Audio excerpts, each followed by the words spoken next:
Everybody split up!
My car broke down. Can I use your phone? Of course. Come in.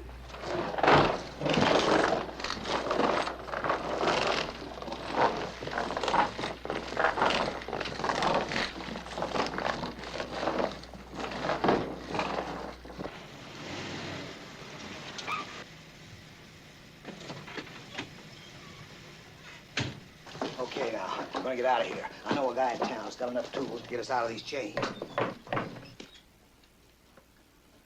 All right. Now, you act natural and answer it, or you're finished.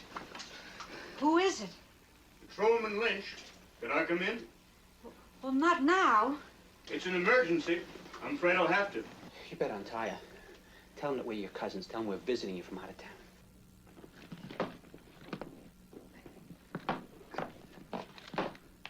All right. One false move and you're finished. What is it? I hear there's been some trouble up at the prison.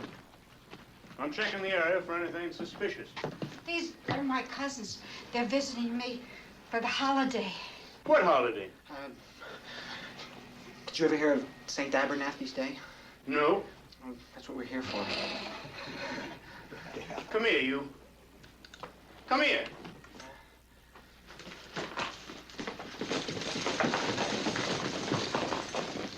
Do you think your cousin is safe living here all alone? Look how close we are to the prison. Look out here.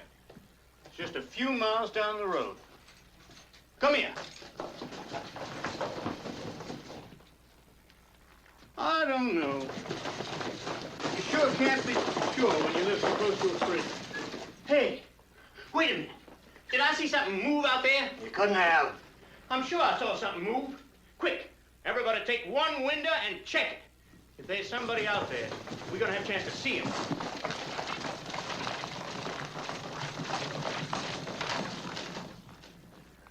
Guess it must have been my imagination. Now? Excuse us.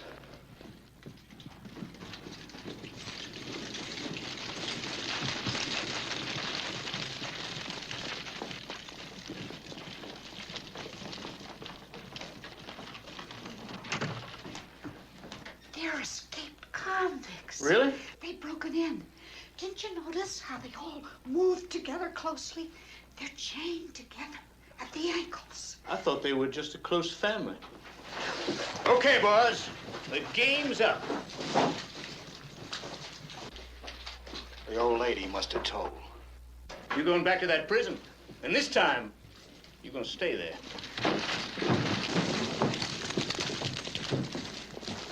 What are we gotta go. We need tools. Let's get my wife. She'll help us out of this.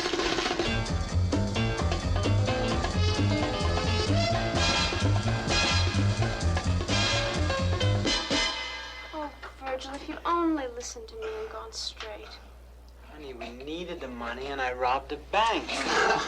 Virgil, when are you going to stop doing that? Don't you realize you're a father? You have responsibilities. If she's my wife, I'd build her one. Do you mind keeping out of this, please? I don't want to discuss it unless we're alone. Is Well, that all I right? want to discuss it now. All right, you don't want to discuss it alone? Okay.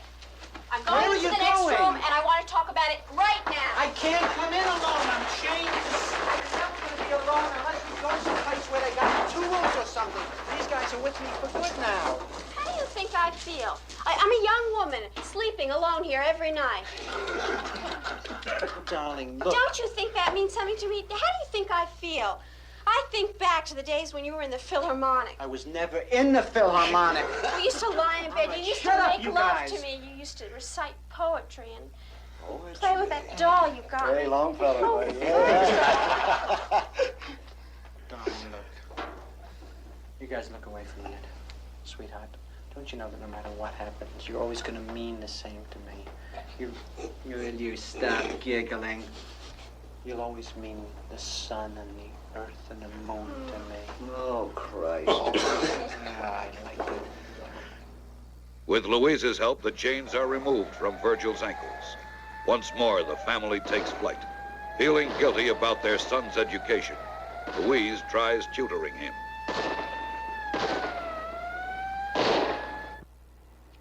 He's been very depressed.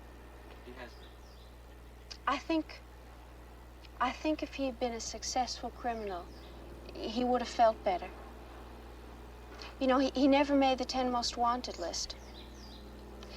It's very unfair voting. It's who you know. Virgil Starkwell embarks on a series of crimes that make him a wanted desperado.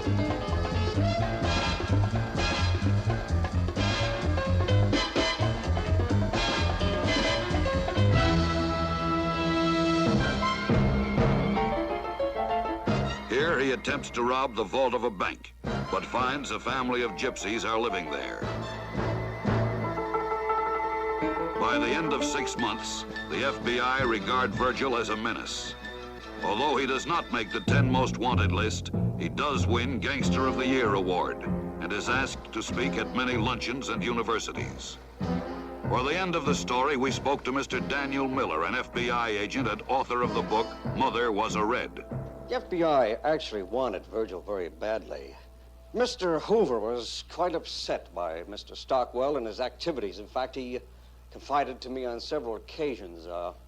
I can remember one very well after a bowling match on Thursday night.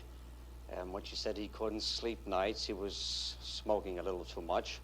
And he thought that this criminal, as he put it, might very well be part of a subversive plot.